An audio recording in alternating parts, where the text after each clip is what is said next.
ಸ್ನೇಹಿತರೆ, ಪಶ್ಚಿಮ ಏಷ್ಯಾದಲ್ಲಿ ಯುದ್ಧದ ಕಾರ್ಮೋಡ ಕವಿದಿರುವಾಗಲೇ ಪೂರ್ವ ಏಷ್ಯಾದಲ್ಲಿ ಮತ್ತೊಂದು ಮಹಾಯುದ್ಧಕ್ಕೆ ವೇದಿಕೆ ಸಿದ್ಧವಾಗುತ್ತಿರುವ ಎಲ್ಲ ಲಕ್ಷಣಗಳು ಗೋಚರಿಸುತ್ತಿವೆ. ದಕ್ಷಿಣ ಚೀನಾ ಸಮುದ್ರದಲ್ಲಿ ಇದೀಗ ಬರೋಬ್ಬರಿ 17,000 ಸೈನಿಕರು ಬಿಡುಬಿಟ್ಟಿದ್ದು ಬಾಲಿಕಥನ್ ಎಂಬ ಭೀಕರ ಸಮರಾಭ್ಯಾಸವೊಂದು ನಡೆಯುತ್ತಿದೆ.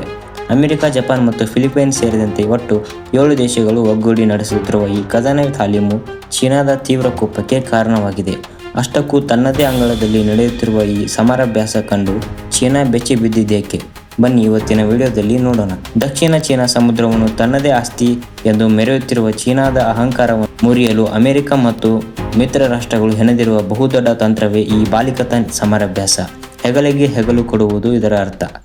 ಜಪಾನ್ ದೇಶವು ತನ್ನ ಅತ್ಯಾಧುನಿಕ ಟೈಪ್ 88 ಕ್ಷಿಪಣಿಯನ್ನು ಪರೀಕ್ಷಿಸುತ್ತಿದೆ. ಕೇವಲ ಸಮುದ್ರದ ಅಲೆಗಳ ಮೇಲ್ಭಾಗದಲ್ಲಿ ಹಾರಿ 180 ಕಿಲೋಮೀಟರ್ ದೂರದಲ್ಲಿರುವ ಗುರಿಯನ್ನು ನಿಖರವಾಗಿ ಭೇದಿಸುವ ಸಾಮರ್ಥ್ಯ ಈ ಕ್ಷಿಪಣಿಗಿದೆ.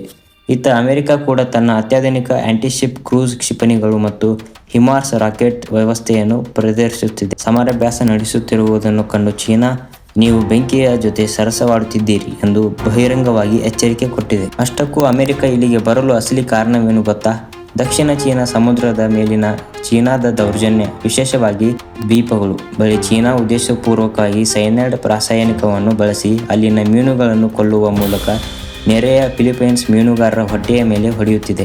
ತನ್ನ ನೆರೆಯ ಸಣ್ಣ ದೇಶಗಳ ಮೇಲೆ ನಿರಂತರವಾಗಿ ದೌರ್ಜನ್ಯ ಎಸಗುತ್ತಿರುವ ಚೀನಾದ ವಿಸ್ತರಣವಾದಿ ನೀತಿಗೆ ಕಡಿವಾಣ ಹಾಕಲು ಫಿಲಿಪೈನ್ಸ್ಗೆ ಅಮೆರಿಕದ ಬೆಂಬಲ ಅನಿವಾರ್ಯವಾಗಿದೆ.